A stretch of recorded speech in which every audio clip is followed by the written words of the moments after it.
Welcome to the show. Reverend Mitch Austin here. And I am so excited for today's show. Change your story, change your life. I'm your host, Reverend Mitch Austin, and we are here with Gary Lynn Floyd. So excited to have you, Gary. So, Change Your Story, Change Your Life was born out of a little class called Rise and Speak, where people get to talk about their defining moments and how their story unfolded differently, how things, unexpected shifts, changes, revelations ended up putting them on a new path. And doing that look back was very healing. People could see the lesson or blessing. So we're going to look at some defining moments from Gary's life today and see what we learn about Gary. Starting off with his bio, though, Gary Lynn Floyd is an American singer-songwriter who connects straight to the heart and fills the room with his inspirational lyrics and soulful style. I know, I've been to a couple of concerts. It's amazing. I love what you do. Gary is a native of Houston, and he began picking up melodies on a piano at 4 years old, so young. And he's been making music ever since. Today, he writes and records deep and meaningful music and shares these songs like a gift to audiences across the country. His style is a mix of pop, rhythm, and blues, combining silky vocals with powerful lyrics. It is Gary's openness to divine inspiration that fuels his endless supply of musical ideas, creates his heart-opening lyrics, and is that light that shines through his performances. With the piano and microphone, Gary is a catalyst for positive change and raises collective vibration, not only through his music, but also through his welcoming presence on stage. And I love all the stories that you do in between your songs. It's so great. Gary brings his musical performance, the culmination of a life's work, from early roots of gospel and jazz to the stage, screen acting, to his recent one-man show entitled When Gary Met Harry. Oh my God, that sounds good. We have to unpack that. The music of Harry Warren. Gary draws from a deep and eclectic well of talent and experience.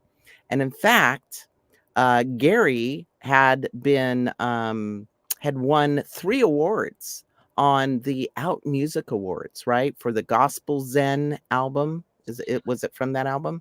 It was. I was just nominated for those. I didn't actually win the awards, but I was nominated for three different awards you were nominated. Leading album of the year. That was pretty cool that year. Wow. That's awesome. And David Goldberg says Gary Lynn Floyd is quickly becoming a favorite singer and songwriter in the New Thought music world.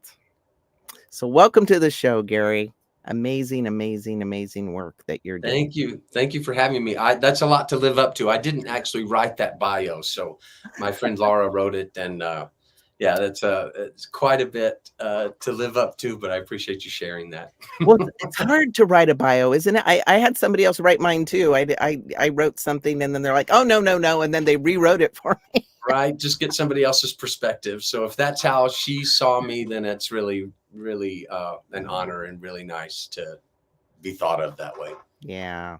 Well, I'm just so grateful for you. And where are you in the world right now, Gary? And what are you up to these days?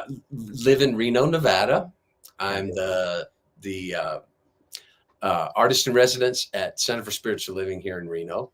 And I live here with my partner, Danny, and our 2 dogs. And we just have a great life here near the Sierra Mountains. And it's a beautiful place to live. We spend a lot of time camping and going up to the lake. And there's a lot of outdoor stuff to do here. I know. I have you on my Facebook. I always see you guys out there with the dogs and on the trail, and you're having a good time with it. We have a good time. So, Gary, we met the other day, and I got to learn a little bit about you, and you've been on quite a journey, spiritually, socially, all kinds of ways in your artistic pursuits. If your life story were a book, what would the title be? I've had this title in my head for a long time. I'm kind of scared to write the book. But the title would be From Baptist to bad boy to Buddhist and beyond. And beyond. I love it. I've had quite a life. Wow. I don't get a chance to talk Wow. much about it, but I definitely Wow. have had, it's changed your story, change your life. And my story has changed quite a few times in my life. So, Right. and continues to. Yeah, and some of those changes, came with some bumps and lumps, absolutely, because you started out in Texas, right, as a Baptist? Is that I did. I was right? born the youngest of 4 kids in a Southern Baptist family. I was born in Houston, and we moved to Conroe, which used to be about 40 miles north of Houston. Now it's kind of been Right, absorbed into Houston.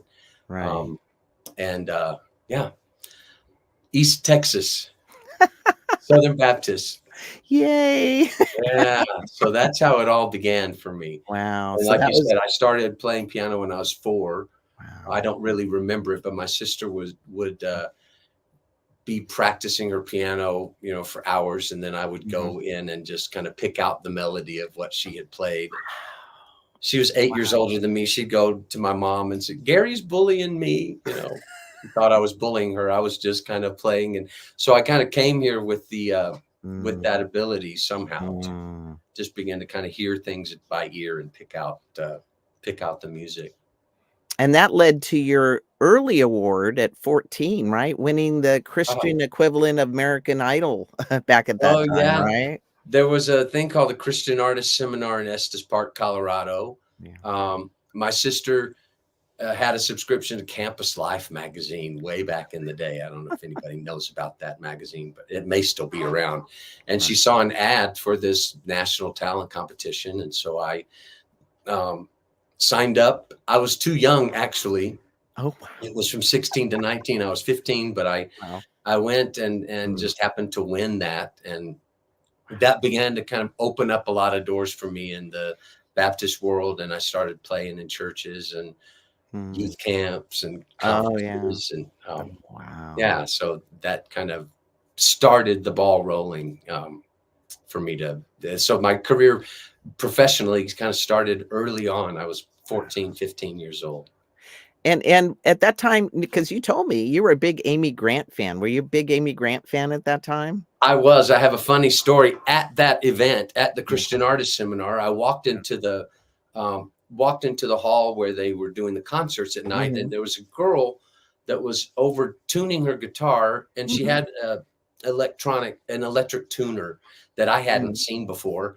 And mhm. I thought she was kind of cute, actually. So I was going to go and talk to her. And I Right. went and she showed me the tuner and how it was tuning the guitar. And we had a Mhm, little visit. And then later that night, mm. is her first time. She was just starting out too. And later that night in the concert, they're like, "Here's a brand new artist, Amy Grant." And she walked out on the stage, and it was the girl that was tuning No. her guitar. So um, I was just immediate fan once she started singing. So yeah, I've been a fan of Amy since I was So 15. you met her? I did meet her. I've met her a couple of times, not as a Wow. songwriter, not as anybody that she would, as a songwriter or anything, but I have met her a few Oh, times. I met her on a plane, wow. got her autograph on a plane one time. I Nice. was in college. I was going to the Dove Awards in Nashville from Waco. So I flew Mhm. in. She was Yeah. on tour and so she was going to the Dove Awards. And the very next day, Mhm, I got back on the plane to go back to Dallas. mhm. And I look up and there's Amy Grant again, getting back on the plane because she She's was on following you. tour. And she actually said, "Gary, what are you doing back on the plane?" So I was so impressed that in that 24-hour period, she remembered my name. I was really impressed with that. So that just made me even more of a fan. Yeah. Or she was worried you were a stalker, one or the other. She might have been. She might have been at that point. Oh, that's fabulous. And and from what I learned, Gary, you were kinda on your way to your own version of stardom, almost like you had record deals and I had an independent label deal with the Division of Light Records in California.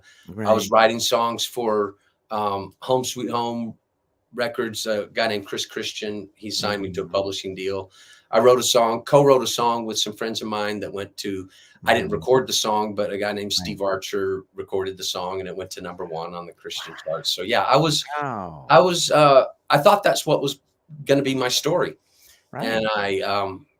yeah, I was on my way to kind of going down that path. Right. It's interesting because, I'm sure that was your plan, right? Oh yeah. But, Been we plan and God laughs, right? There was a major twist in your story, and in fact, you were at Baylor at the time, right? Were you still in college when this was all unfolding? I Mm, the publishing deal and yeah, I was probably sophomore, junior in college, right, and right, was touring a lot. yeah. And I thought that, I thought it was going to be my life. I didn't even Right, want to really go to college, but, because I thought that this was just going to be it. right. I went to college. I haven't really used my degree at all. So, Wow, but wow, yeah, I was in college when this was all beginning to kind of unfold right, for me. right. And you had a relationship with you had a girlfriend, or were you engaged, or I was engaged when I was a senior, and Mm, I, yeah, I graduated before she did, and kind of yeah, came to terms with the fact that I always I was born this way. I always knew that I was gay, but I always thought that mm, um, in the Baptist world, the indoctrination is really different. And I thought, I guess in the back of my mind, I thought that if I would just get married, that it would all take care of itself, and right, that God could kind of make me attracted in that way. right, And so luckily I graduated a year early, and right, kind of came to terms with mhm, myself, and came out. And so I luckily didn't go down that road of getting married. I probably, had I not met the people that I met, that kind of right, encouraged me to take a really hard look at myself, and wow. realize that I, needed to make some changes in my story. Wow, Gary. And I'm kinda curious because, being indoctrinated and having that kind of view of God, did you feel like you fell out of favor with God, or that you're being judged by God because you were now kind of living your truth or your Um, authenticity? I don't know if it ever was God, because I never really lost my spirituality, but I Mm, definitely fell out of favor with uh, my family, and with pretty much everybody I knew, because I had a pretty sheltered existence before. It was a Baptist school. I went to Baylor University, so it was right, really yeah. everybody I knew was Christian or Baptist. Mhm. And so I definitely had a break and fell out of favor with that group of people. But I'm not sure I ever really thought that I fell out of favor with God. Um, Wow, that's I fabulous. think that That's I always kind of kept, because the things that I connected with about Jesus were the teachings that he had about, the kingdom of heaven is within you, yeah. and the things that I can do, you can do. And even greater things, And yeah. I held on to uh, those teachings Mm, more than I did the specific mm, teachings of the Baptist Church and right, Christianity, which I don't think right. a lot of times are in line with the essence Mm. of Jesus. Yeah, that's brilliant that you could connect with that and hold on to that as kinda your anchor. It Uh, doesn't mean I didn't go through a dark time, because once everything fell apart, I didn't know what to do. I was pretty much alone, and dealing with it on my own. And I don't think that the people that I knew that were around me really knew how to deal with it either. So it was, mhm. yeah, it was definitely a difficult time at that point. Yeah, I can only imagine because all your friends probably didn't have much experience with this world or this way of being or what they called a lifestyle, your Right. lifestyle. And the most of the people that I went to Baylor with, that actually came out and are gay, Right. were closeted at the time, as well. So yeah, Yeah. it's definitely an interesting dynamic to Yeah. be brought up uh, in that philosophy, in that theology. And so clearly the record contracts went away and It, the whole plan got upended. the whole plan blew up. Yeah. I'm grateful now, as my 61-year-old self now, I can look back and I've got a different perspective. And so I know that it needed to happen that way. I don't know if it hadn't happened that way. I'm not sure how far I would have gone in before I would have been honest with myself and honest with who I was. And I probably would have done a lot more damage and hurt a lot more people had Mm, I had it not unfolded the way that it did. So I'm right, grateful. At the time, it was devastating, but I'm right. grateful that it happened as it did, because then I was able to kind of begin to figure it out younger than I would have. I Yeah, because you were how old at this time? was in my early 20s, graduated Yeah, from yeah, college, and so yeah. probably early mid 20s Right, when right. I came out, but I was kind of outed as well, Oof. Mm. by just a couple of friends who were feeling it was their Christian duty to, Oh, out of their, I don't know what it is, yeah. I think they thought that it was their Christian duty to let people know. I don't know. Um, and I'm kind of grateful for that too, because Right. it pushed me out, Mm, it made me deal with things that I wasn't wanting to deal with, mhm, and helped me to, and I didn't deal with it well for a long time, mhm. but at least it got me separated from that upbringing. And then I had to just begin to kind of find my way and figure out who I was in the world and how I connected with my spirit and with Oh, yeah. God, and all Oh, of it yeah. really shifted. Yeah, I think that's so powerful, and it's a great example of when an old life is ready to leave us, we can either let go or be dragged, you know? Yeah. You know, I numbed out for a long time and didn't know how to deal. And Yeah. luckily, music kind of saved me through the whole thing. Wow. I came out, and then there was nothing, my career basically was done, and my livelihood was done. Um, Mm. and so I had a friend who told me about a piano bar in Dallas called John L's, and they had an open mic night on Monday night.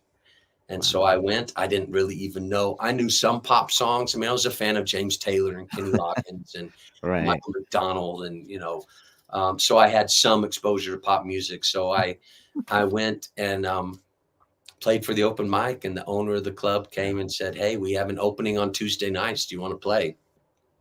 So I really didn't miss a beat musically, and Wow. I think that that's what sustained me through those difficult years of trying to figure out, now what do I do with my life. Wow.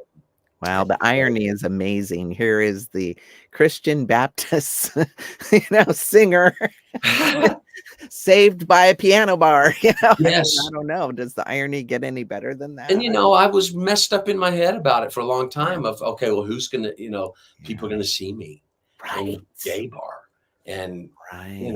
all that stuff Mm. that went through Oh, my yeah, head of just yeah. trying to figure it out. Well, and this was still the '80s, right? I mean, Oh, '80s, yeah, it was the '90s. late '80s, Yeah. probably 88, 89.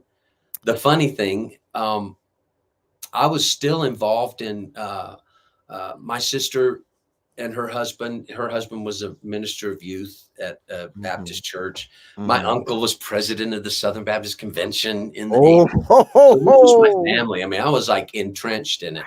Um, but Wow. I actually had, there was a big Easter pageant that Mm, First Baptist Richardson had, and in a big auditorium in the high mhm. school. And for 2 years, as this was beginning to unfold, and I kind of was trying to figure all things out before I actually totally came out and was outed. Right.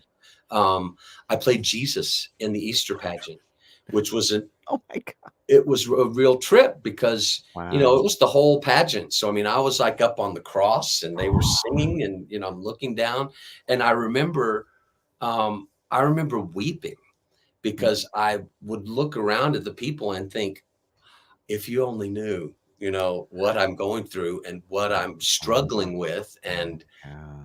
who I who I am, you'd probably be doing this to me. So it was a really profound experience for me too.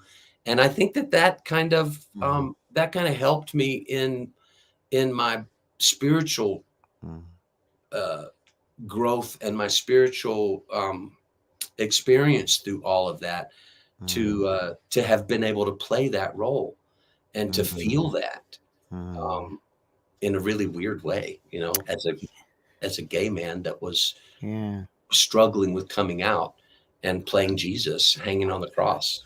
It was pretty bizarre. Irony after irony, isn't it, Gary? Yeah, For it's you. it's a very weird story of my life, but Art imitating life. That's a perfect example of that. yeah.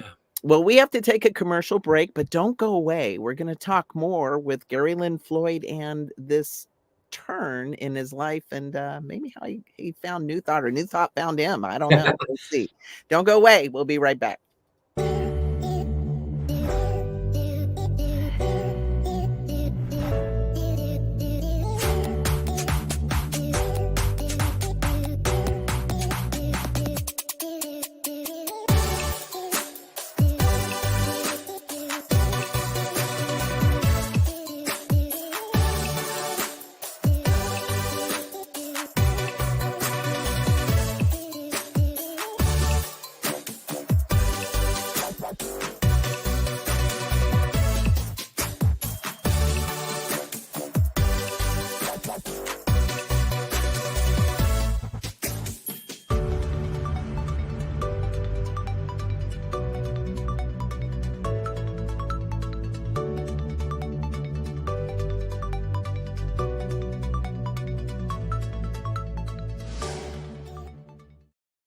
Welcome back to Change Your Story, Change Your Life, and check out antn.org. So many wonderful webinars, resources, people, and their main retreat in the fall, first week of October 2024. You don't want to miss it. Unity Campus. Amazing. One of the best retreats I've ever been to. So we are here. We are back with Gary Lynn Floyd. And we're just looking now at this kind of turn in the road. You're at the piano bar. You're kind of rebuilding your life on a more authentic kind of narrative for yourself, and exploring the meaning of that, I imagine, and what's next. And going from that at some point to New Thoughts. So how did that all unfold? Um, well, I spent quite a few years. I sang in a jazz vocal trio called Wise Guys and moved to New York, and we were Wow. really successful. We played the White House and Carnegie Hall with Rosemary Wow. Clooney and did a Nice. lot of those high profile gigs. Um, and then I met my partner Carrie, and I had gone back to Dallas to live in Dallas, and he said, "You got to get out of here." I was still, struggling with. I mean, that was where I had lived before I came out. Then after I came out, and it was just kind of still a lot of that old stuff. So we packed up a U-Haul and moved to Venice Beach. Wow. I discovered a guy named Paul Farini, who is a really great author, and he had a book called Reflections of the Christ Mind, which was my favorite book.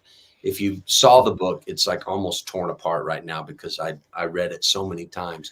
But he was kind of a bridge for me to Mhm. get beyond the Jesus that I was taught about in the Mhm. Baptist world and really begin to connect with Christ's mind and Mhm. what he was talking about of the spirit that was in him is in each of us, and that it was that Christ consciousness that I've learned a lot more about over the years. Mhm. Um, so I lived in Venice Beach. I moved to Nashville. I had some opportunity to in the country world. I wasn't a country artist. I was a piano player.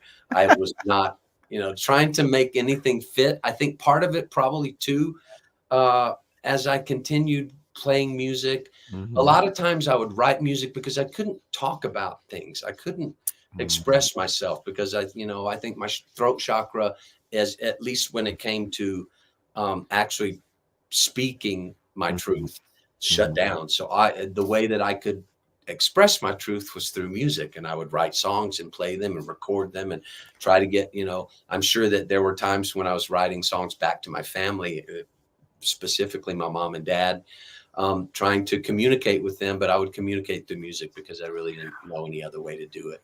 Wow. Went to Nashville for a while. I got sick with spinal meningitis, and I had to move back to Dallas. I wound up very sick for a while. Wow. And I wound up back in Dallas, and I started doing musical theater. My friend Denise Lee encouraged me to audition for a show called Pump Boys and Dinettes. They needed a musical director that played piano. It seemed like it was perfect for me. Wow. I got the role, and then started about a 10-year run with musical theater in Dallas. It was really great.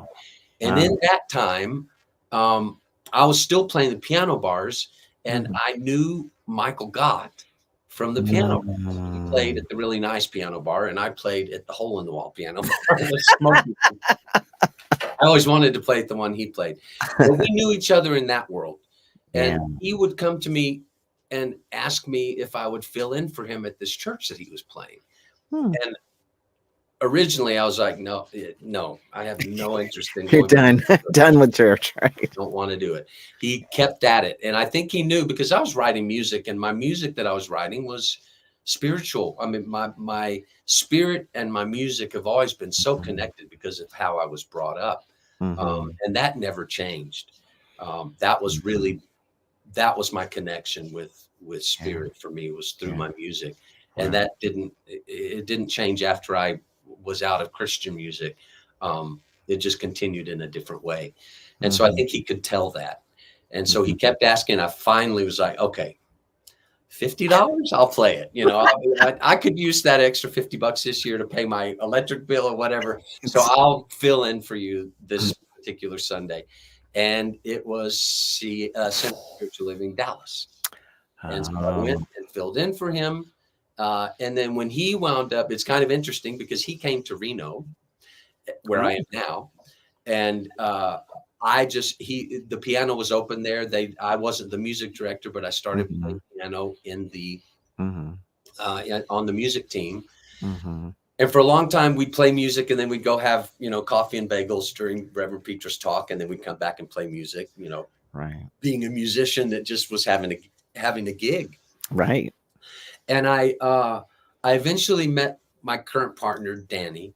We've been together 16 years, but I met him. And when we started dating, he was curious he knew me from the piano bars and from the musical theater that I was doing in Dallas, but she didn't know about the church gig.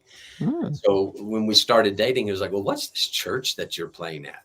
And I said, Center for Spiritual Living. And he didn't recognize it, but he had been in religious science back in the late 80s in California.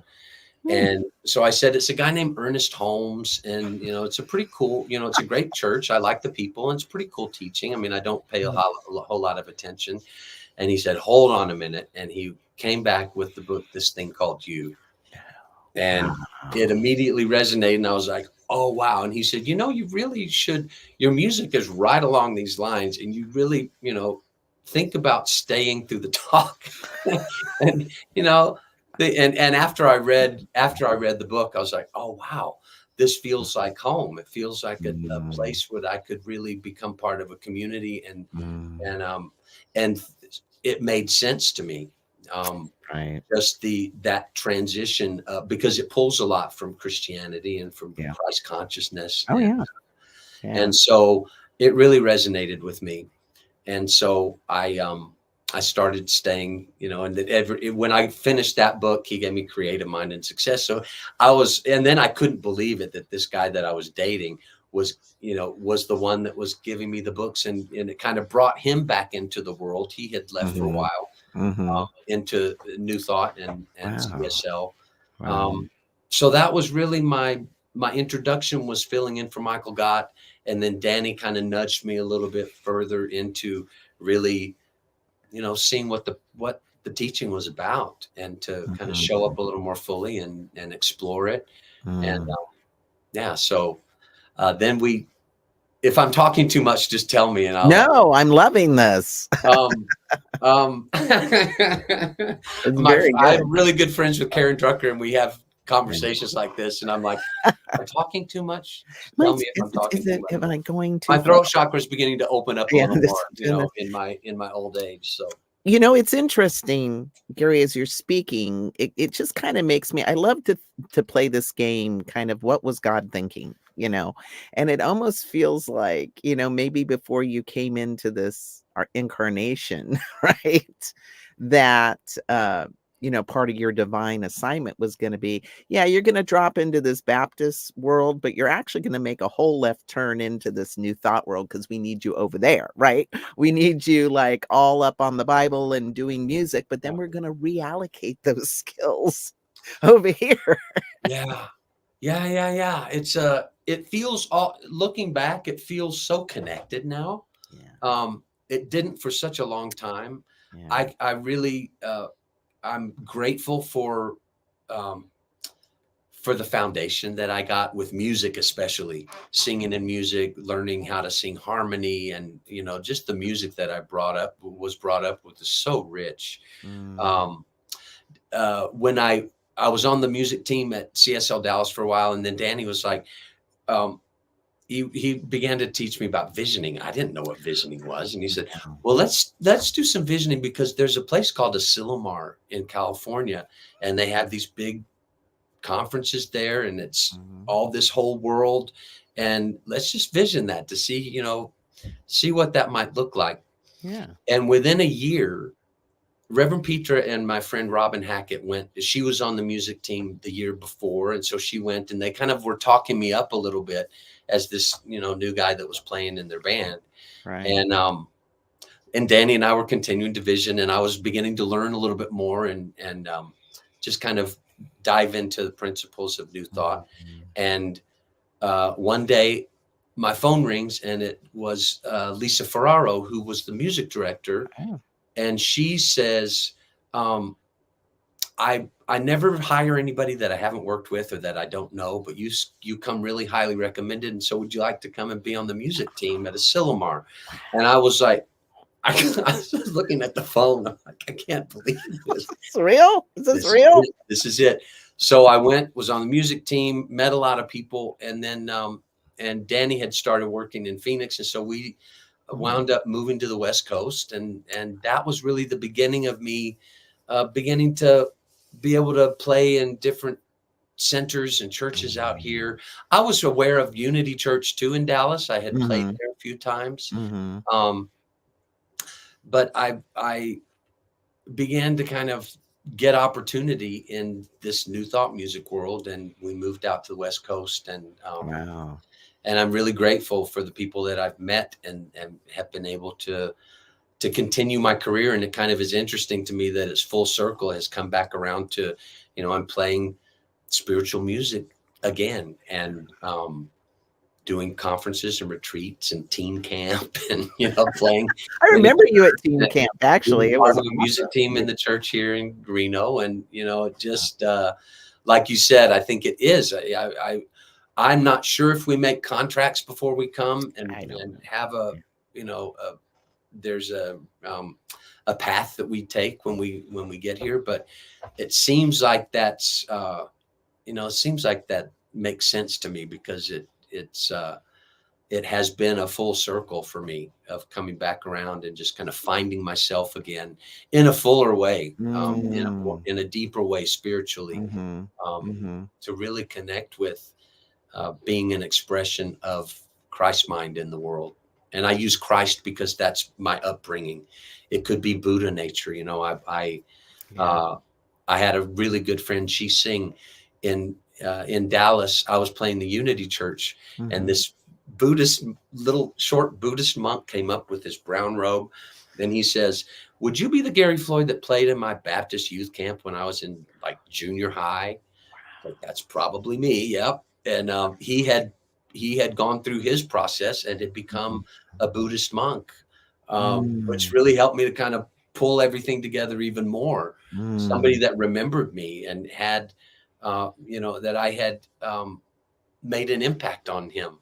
And then he made an impact on me because I started going to his sangha and learned You know, I'm kind of a spiritual sponge. I love the New Thought teaching.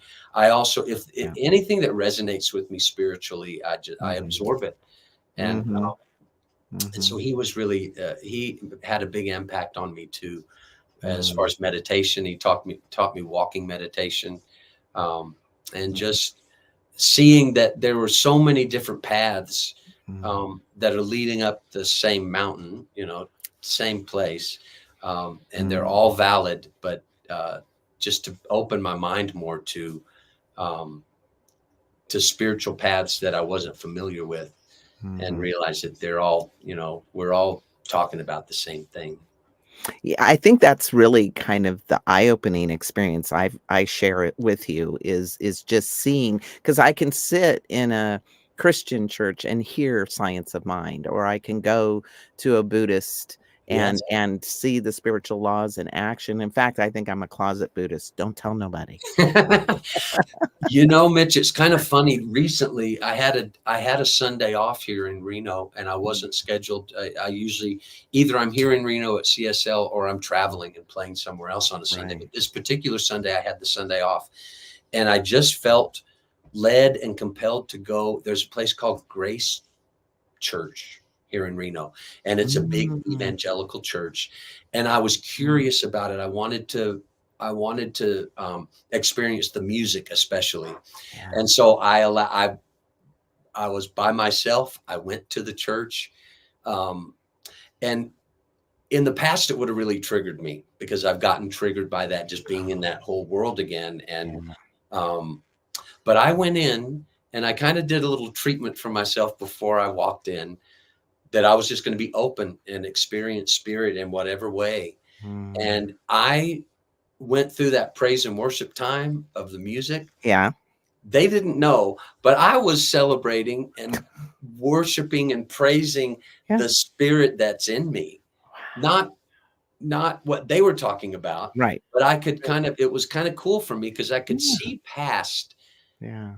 that, what my perception is of a limited view of it, but Mhm.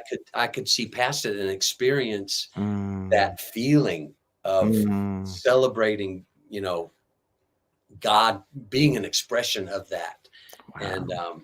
that Wow. spirit living itself out in me, and praising that thing. And Mm. it was really, yeah, it was really cool Wow. to go back into that world Mm. and be able to see it from a different perspective.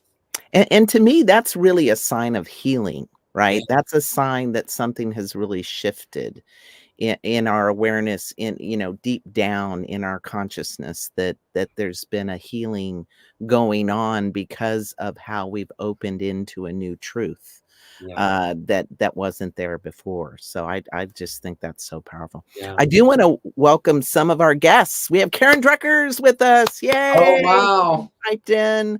I also want to say hi to Were your ears burning, Marcy. Karen? I know, right? I want to say hi to Marcy and Gina and everyone else who's Oh, on the line nice. with us. Just great stuff. And we are going to have to take a commercial break here in a second. Now we've covered the Baptists and we've covered the Buddhists. I think we need to talk about the beyond when we come back. So Awesome. don't go away, anybody. We'll be back in just a minute. See you soon.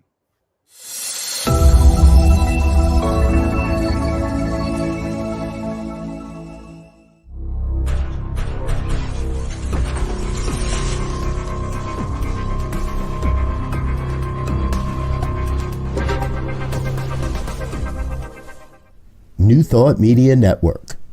We are a global broadcast network of positive music, media, and entertainment, inspiring humanity's evolution along the journey of enlightenment and creating a world of love, peace, empowerment, and prosperity for all. New Thought Media Network. Positively inspiring.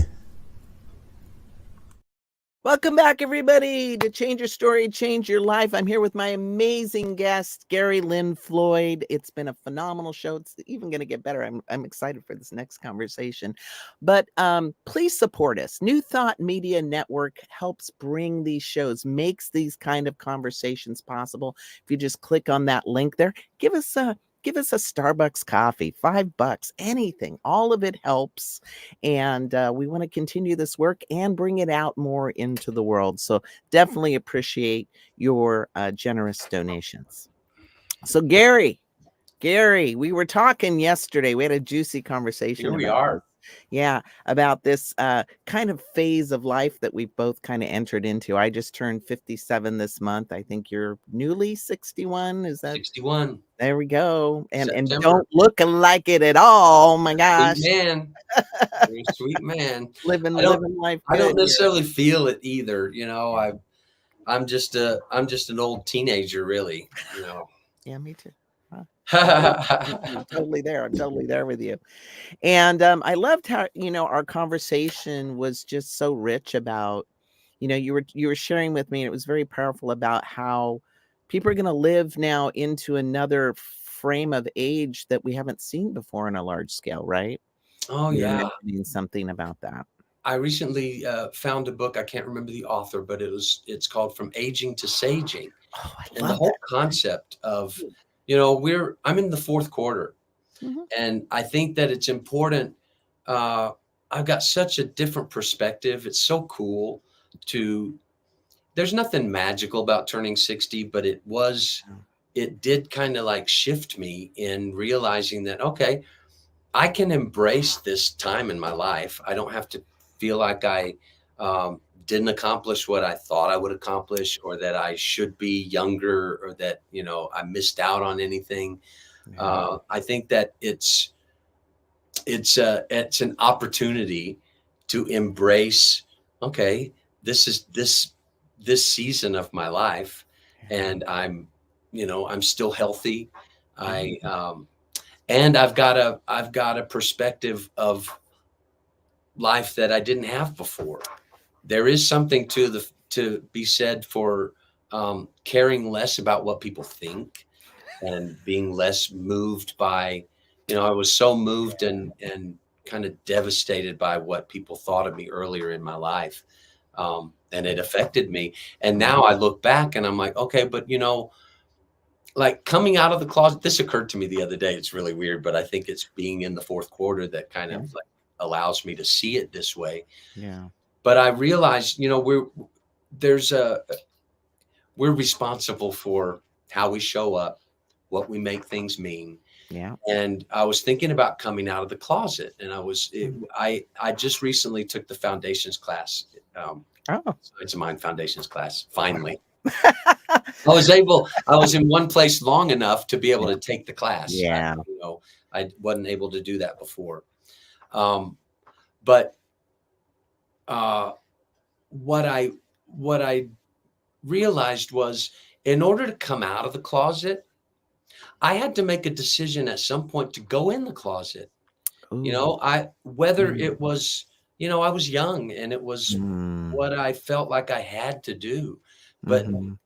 it still was a decision I made to go in the closet in the first place. So that was kind of a step of self-forgiveness for me, to forgive myself for feeling like I needed to go in the closet in the first place.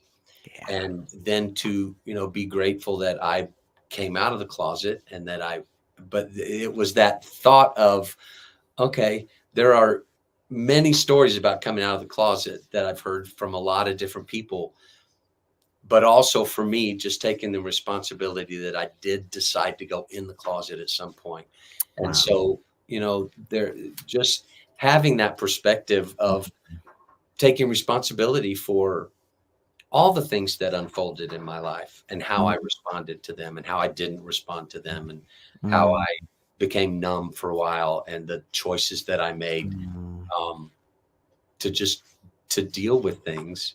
But to take the responsibility of, okay, that was then, and now I continue to take responsibility for how I show up. And we get to decide what things mean, and how we think about them. And it's up to me to change the way I think about things, and I love the creative process and Mhm. the image of planting seeds. Mm, Spirit, the soil, mhm. doesn't care what the seed is. It doesn't have an opinion of it. No. I can plant whatever seed I want, and it's not that it's a good seed or a bad seed. It's just Yeah. that, okay, I can decide what it is and then see what the plant is that grows and decide if that's what I want to grow again. If that's the seed that I want to plant again. And so Right. another perspective that I have now, which is cool, Mhm. is not that it's not that things are good or bad. It it if the substance doesn't have an opinion, it's just gonna, I love the image of the mold. If I Mhm. whatever mold I create, oh, that's what you want, let's fill it. Let's just fill it. And then I get to take responsibility for the mold, and Right. Right. and and I find that, the longer I'm here, the more I get that a little bit more, and not to judge myself for the things that I create or the thoughts that I have about things, but realize that, okay, that's a way to think about it. It's not good or bad. I can just look at the effects that come and Yeah. go, oh, I Yeah. don't think I want to experience that. So what if I try to think about it this way? And Yeah. it's so powerful to take that Wow. responsibility. And then you can begin to kind of shift your story consciously instead of Exactly. happening to you. Exactly. And I love what you said about, the presence, spirit, God, whatever, doesn't have a judgment about it, you That's know, the hard part, but we do. Yeah. You know, it doesn't, but we do. Sometimes I think, could we be, if we are Yeah. expressions of that spirit, it'd Yeah. be nice if we were a little bit more neutral in our expression as well. It doesn't have an opinion. It doesn't No, judge us. It doesn't no, judge what we want to create or what we're thinking. no, It's no. just, that's where we're co-creators with it. Right. I co-create Right. what Right. happens. And Yeah. the rub with it is that you have to take, if in order to live that way, then you really have to be responsible, take responsibility for what you create and what you think. And that's Yeah. not things that are happening to you or around you, but you're Mhm. participating in it. And that's, for me, that's the most powerful thing in the world, because then I can realize that I get to co-create and have a say in not what happens, but Mhm. in my in how I interpret what happens and what I make Right. to me. Right.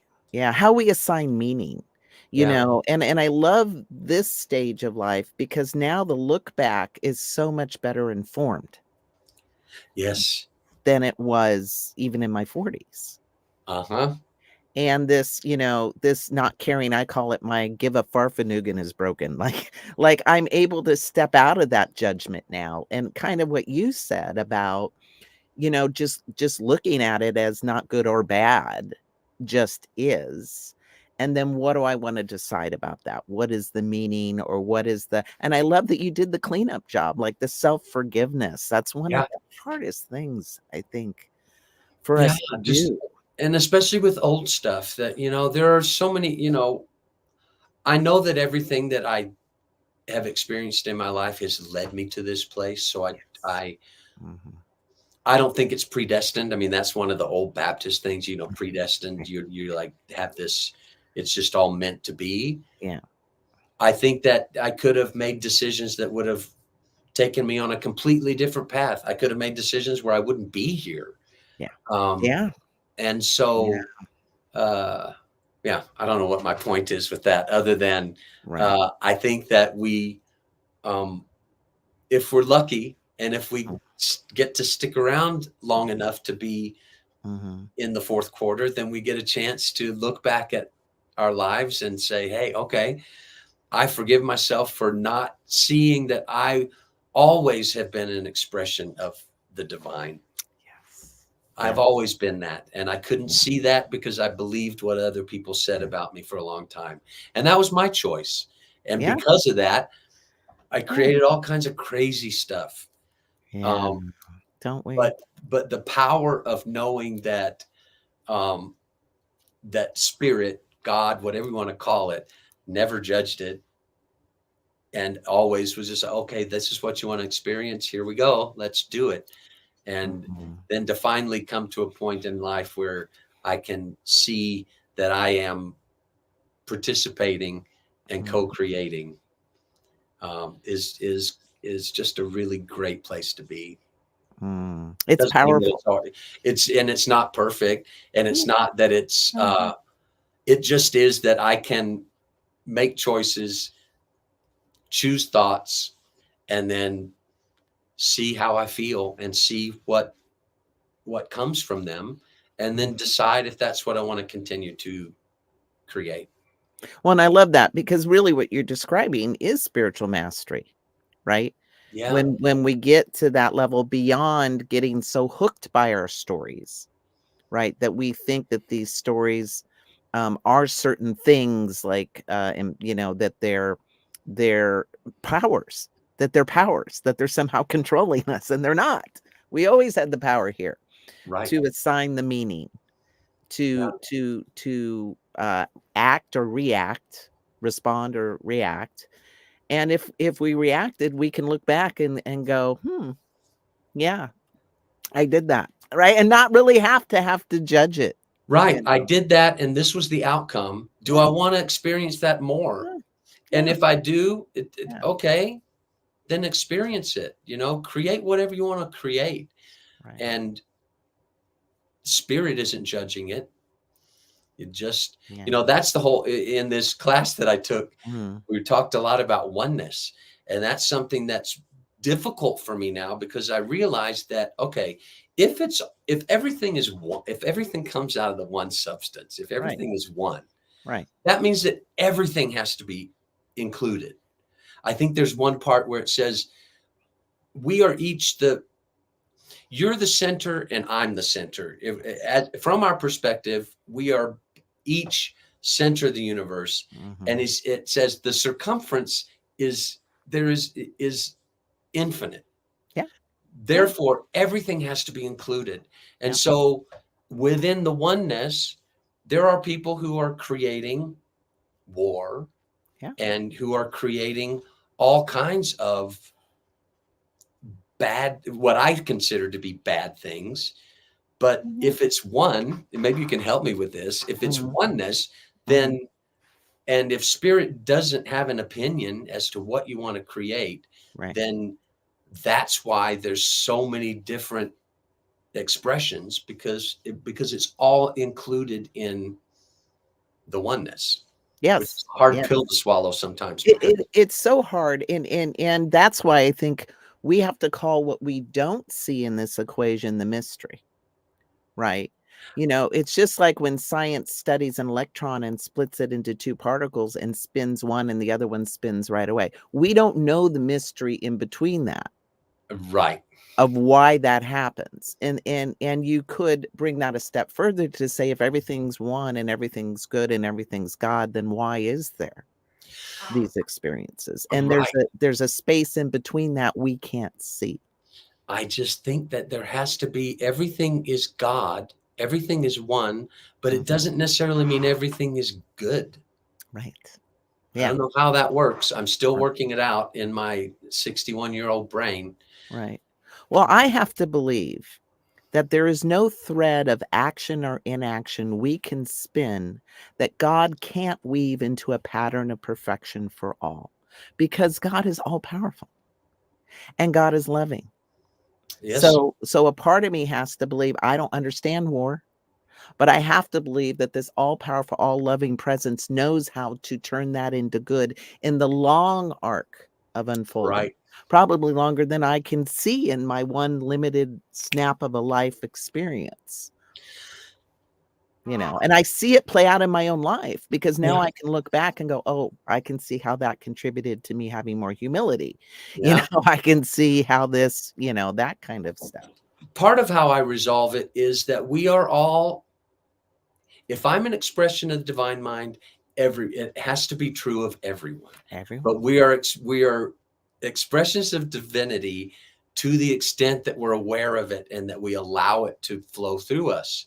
Right. And if there's an expression that isn't aware, then it create all kinds of, just as I did in my early, in my bad boy years. Yeah, yeah, and I You have my know, own version of that, so I it totally doesn't get mean you. I ceased. It doesn't mean I was wasn't an Right. expression of divinity. It just means that I was not aware that I was, and I wasn't aware that I could participate in what I was creating, and it wasn't stuff that was happening to me. It almost feels like we're in a dimension that allows us to be unelegant with our God powers, and that this realm of being, this world, allows us to be unelegant, and it all gets cleaned up. It all gets almost like a parent puts a kid in the pen only with the things they want destroyed, right? Because they don't put the good stuff in there, right? Because Yeah. they know some things are going to happen and they're going to have to clean it up. So they make a safe container for those things to happen and then get put back together. And I kind of feel that spirit deals with us. I mean, on that level. So. I also love the ancient teaching, and it was from Jesus, I believe. It is done unto you as you believe. Oh yeah. To Yeah. me, that's it in a nutshell. Yeah. Yeah. And that's how I can, how I personally can participate in. Okay, it's if it's what I believe, and if it's what I believe about myself, then I will see the fruit of that. Yeah. And then the beautiful thing is, then I get an opportunity to go, okay, do I want to change that belief? Because that doesn't feel very good. Yeah. But if I shift a little bit, Yeah. oh, wow, okay, that feels a lot better. Yeah. And then that feels like it's more of an expression of Yeah. the good and the loving part of spirit. Yeah, if I shift a little bit, if I tell myself a new story of possibility, if I do some visioning like you did, Yeah. new things can show up and our lives can move in new ways. And again, like that's all of what we're learning, as spiritual masters, as gods on the planet. Don't you know ye are gods? Like we're learning how to use this powerful tool. Yeah. Of mind, of consciousness, of the unseen. So, Gary, we're getting towards the end of the show here. How can people connect with you? They want to reach out to you. They want to book you for something or have some questions. How can they reach you? I have my website, GaryLynnFloyd.com. Mm-hmm. Also, if you want to reach out to me and connect, Facebook is really the best way. Awesome. Gary Lynn Floyd on Facebook. Yeah. You can find me there. You can find me on Instagram, all the social media. Yeah. And then send me an email, GaryLynnFloyd@gmail.com. You can always find me there. And your music's on Spotify and music is everywhere that you would, all the digital platforms, Okay. Spotify, Apple, Pandora, all of those. And I just, I have CDs that have been on my website, but are older ones that haven't been on Spotify. But I just uploaded in the middle of December, on December 14th, a whole nother round of old CDs will come out. Nice. So, awesome. we'll have all of it at that point. Beautiful. Thank you so much, Gary. And thank you to everyone Mitch. who joined I our appreciate show it. today. Great time. Join us next week, 11 a.m. I'm going to have surprise guests next Wednesday. And until then, keep telling your story and shine in your light. Take care, everybody. Love you. Thank you. Thanks, Mitch. You're welcome. Thanks for watching.